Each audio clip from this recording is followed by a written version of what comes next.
Au nom du Père et du Fils et du Saint-Esprit, Amen. Grande joie d'être là avec vous en ce 17 janvier, lundi. Et je vous rappelle que cette année, notre Lectio Divina, le thème de notre compendium de Lectio Divina, c'est la responsabilité. Et on va essayer de développer ce thème de la responsabilité. Et aujourd'hui, notre première lecture, c'est 1 Samuel, chapitre 15, versets 16 à 23.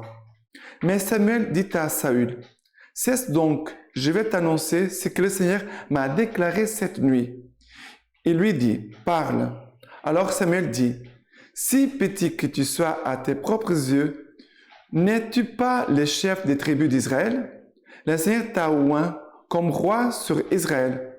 Le Seigneur t'a envoyé en expédition et il t'a dit, « Va, tu voueras à l'anathème ces pécheurs, les Amalécites, et tu leur feras la guerre jusqu'à l'extermination. Pourquoi n'as-tu pas écouté la voix du Seigneur? Pourquoi t'es-tu rué sur les boutins et as-tu fait ce qui déplaît au Seigneur? » Saül répondit à Samuel, « J'ai écouté la voix du Seigneur. J'ai fait l'expédition où il m'a envoyé. J'ai ramené Agag, roi d'Amalek, et j'ai voué Amalek à Anathème. Dans les boutins, le peuple a pris petit et gros bétail, prémices de l'anathème, pour les sacrifier au Seigneur, ton Dieu, à Gilgal. Mais Samuel dit, « Le Seigneur se plaît-il aux holocaustes et aux sacrifices, comme à l'obéissance à la parole du Seigneur? Oui, l'obéissance vaut mieux que les sacrifices, la docilité plus que la graisse des béliers. Car c'est une rébellion, le péché de divination, les méfaits des téraphins. C'est de la présomption, parce que tu as rejeté la parole du Seigneur et t'as rejeté, tu n'es plus roi. » Regardez ici cette parole. Samuel, comme vous avez vu, a été choisi comme roi pour gouverner le peuple d'Israël. Le Seigneur avait donné un ordre. Vous allez en guerre, mais vous n'allez prendre rien pour vous, rien. Ça veut dire c'est une parole, un commandement. Et qu'est-ce qui se passe? Les hommes de Saül ne vont pas obéir. Saül va permettre aux hommes de prendre des petits et gros bétails pour offrir un sacrifice au Seigneur. Et le Seigneur, Samuel va dire, le Seigneur se plaît-il aux holocaustes et aux sacrifices comme à l'obéissance à la parole du Seigneur?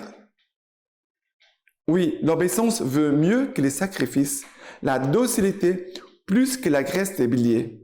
Ça veut dire, le Seigneur veut nous parler en disant, mais l'obéissance c'est un acte aussi de responsabilité. Quelqu'un qui n'est obéissant, il n'est pas responsable, il est irresponsable. Et surtout ici, c'est ce qui concerne la parole du Seigneur. Il dit, l'obéissance à la parole du Seigneur, et elle est mieux que les sacrifices, la docilité plus que la graisse des béliers. Ça veut dire que les offrandes des sacrifices. Voilà ce que le Seigneur aujourd'hui nous parle par rapport à la responsabilité qui concerne notre obéissance. Obéissance envers Dieu, obéissance envers les autres aussi, nos responsables. C'est qu'ils ont une autorité sur nous. Mais pour faire la volonté de Dieu, regardez, l'obéissance, elle va avec l'obéissance à la parole du Seigneur.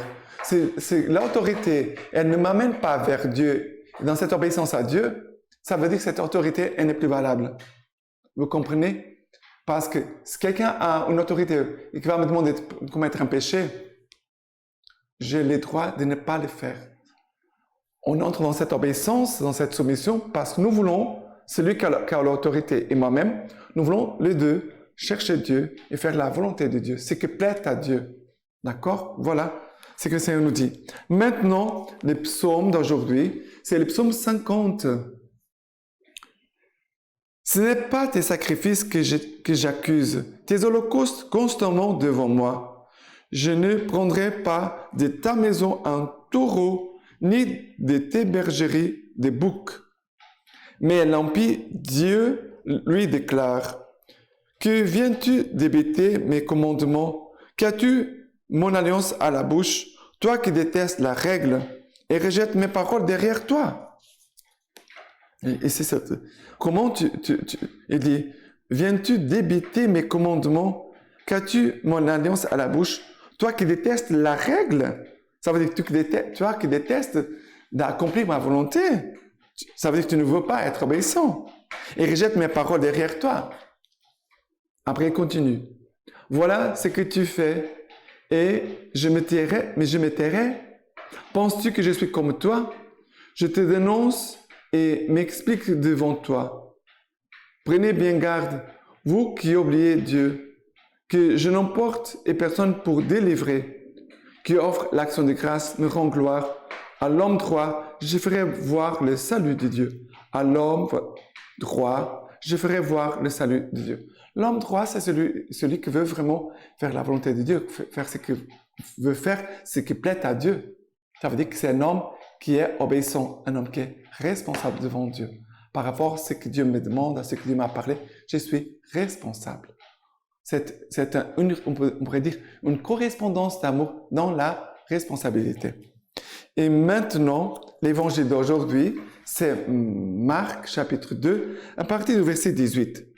Les disciples de Jean et les pharisiens étaient en train de jeûner et on vient lui dire, pourquoi les disciples de Jean et les disciples des pharisiens jeûnent-ils et tes disciples ne jeûnent-ils pas?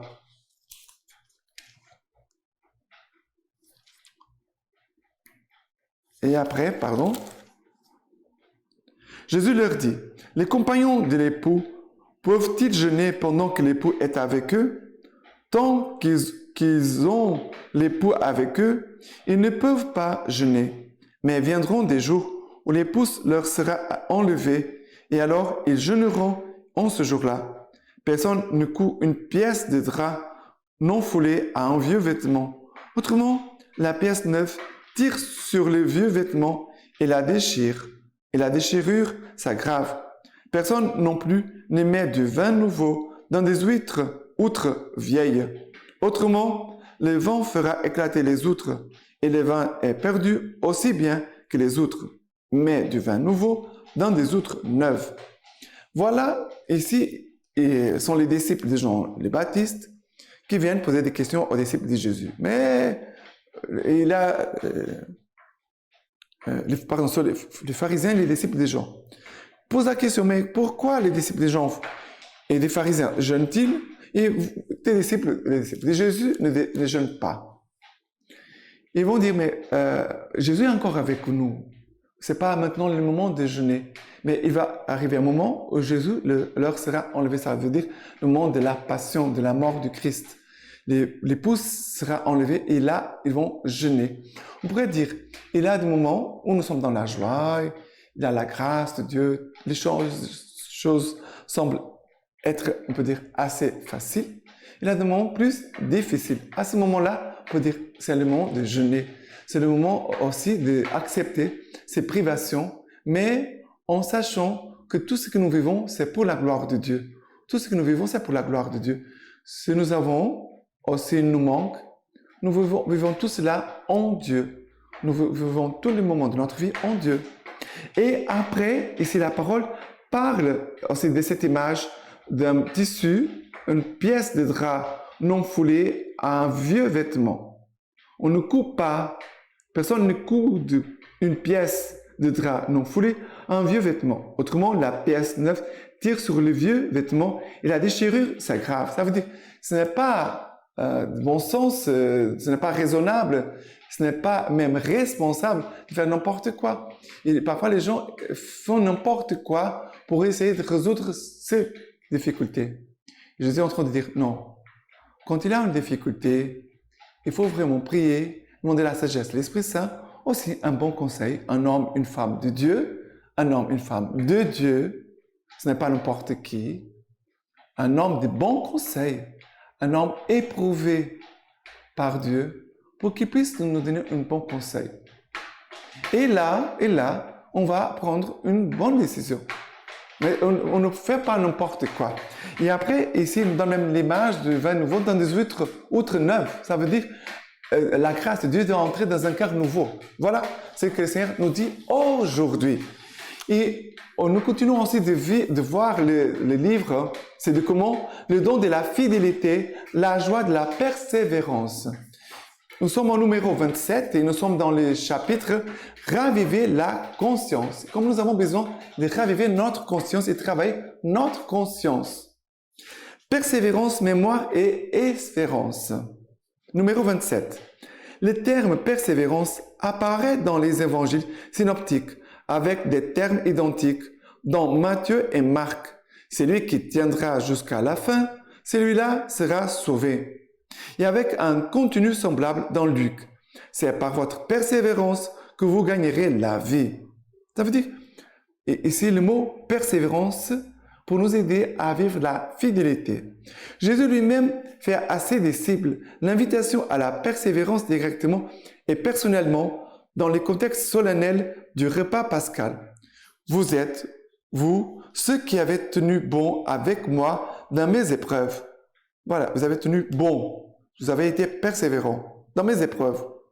Il annonce à ses disciples qu'ils devront affronter les mêmes épreuves et semble reconnaître leur disponibilité à supporter les mêmes épreuves aussi longtemps que lui, qui a donné sa vie pour eux. Avant cette persévérance jusqu'au bout, Jésus exhorte les siens à persévérer, à garder la parole entendue avec un cœur loyal et bon. Persévérance, de garder la parole entendue avec un cœur loyal et bon. Et apporter du fruit. L'Écriture, en fait, se révèle source de persévérance, de consolation, d'espérance et en même temps motif de persécution à affronter. Les textes évangéliques présentent déjà quelques-uns des thèmes particuliers de la discussion néo-testamentaire sur la persévérance dont le caractère qualifie les chrétiens. Voilà. C'est là que la persévérance qualifie les chrétiens.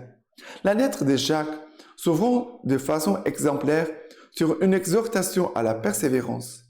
Prenez de très bon cœur, mes frères, toutes les épreuves par lesquelles vous passez, sachant que les tests auxquels votre foi est soumise produisent de l'endurance, mais que l'endurance soit parfaitement opérante, afin que vous soyez parfaits et accomplis, exempts de tout défaut.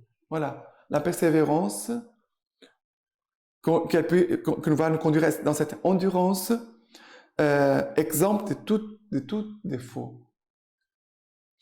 La persévérance est comprise avant tout comme patience, comme capacité de subir les épreuves qui préparent à être parfait et à accompli.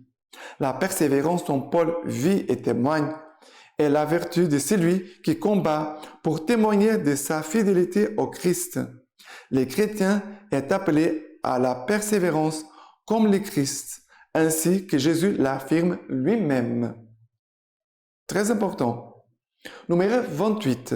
La lettre aux Hébreux appelle à courir avec persévérance l'épreuve qui nous est proposée, les yeux fixés sur Jésus, initiateur de la foi, qui l'amène à son accomplissement. Ça veut dire vivre la persévérance avec les yeux fixés en Jésus, sinon on va se décourager. Dans la persévérance se révèle ainsi l'amour authentique pour le Christ, de celui qui fixe les yeux du cœur et de l'esprit sur lui, comme un athlète fixe la ligne d'arrivée. Quand dans la vie, l'objectif vient à manquer, tout devient pesant, vide de sens, et l'amour n'a plus de consistance. L'auteur de la lettre aux Hébreux dit « Vous avez seulement besoin de persévérance ». La persévérance est nécessaire pour accomplir la volonté de Dieu et obtenir ainsi la réalisation des promesses. La persévérance pour arriver à la promesse et le chemin de la promesse a des moments beaux, lumineux et des moments obscurs. Les papes recommandent la persévérance toujours selon les deux indications proposées par l'apôtre, mémoire et espérance. Mémoire des jours heureux de la rencontre avec le Seigneur. Par exemple, quand j'ai fait une œuvre bonne et que j'ai senti que le Seigneur était proche. Quand j'ai choisi d'entrer au séminaire ou dans la vie consacrée. L'auteur de la lettre suggère de rappeler à la mémoire ces moments, les premiers jours, quand tout était lumineux. Le second indicateur est l'espérance. Chose très importante. La mémoire et l'espérance. La seconde indication est l'espérance. Quand le diable nous attaque avec la tentation, avec les vices, avec notre misère, regardez toujours le Seigneur, la persévérance de la croix. Se souvenons des premiers temps de l'amour, de la rencontre avec le Seigneur et de l'espérance qui nous attend. Le don de Dieu, le don du Dieu de l'Alliance est aussi la persévérance de la personne consacrée. Persévérance qui témoigne sans parole, mais avec éloquence de Dieu fidèle dont l'amour est éternel. Né de l'espérance vivante de l'amour qui sauve, à la lumière de la fidélité de Dieu Père, Fils et Saint-Esprit, la vie consacrée trouve son sens dans le dynamisme de la fidélité. Et maintenant, une petite parole de la lecture patristique d'aujourd'hui. Nous célébrons aujourd'hui Saint Antoine du désert. Antoine eut l'impression que Dieu lui adressait cet évangile et que cette lecture avait été faite pour lui. Il sortit aussitôt de l'église et donna aux gens du village ses propriétés familiales, 15 arpents d'une terre fertile et excellente pour que lui-même et sa sœur n'aient plus d'embarras. Après avoir vendu tous ses biens mobiliers, il distribua aux pauvres la grosse somme d'argent qu'il en avait retirée et en ne mettant de côté qu'une petite part pour sa sœur. Une autre fois qu'il était entré à l'église, il entendit le Seigneur dire dans l'Évangile, « Ne vous faites pas de soucis pour demain, ne supportant plus d'avoir gardé quelque chose. » Il distribua cela aussi aux plus pauvres. Il confia sa sœur à des vierges dont il connaissait la fidélité et la mit dans leur monastère, auquel il fasse son éducation. Quant à lui, il se consacra désormais près de sa maison au labeur de la vie ascétique, vigilant sur soi-même et persévérait dans une vie austère.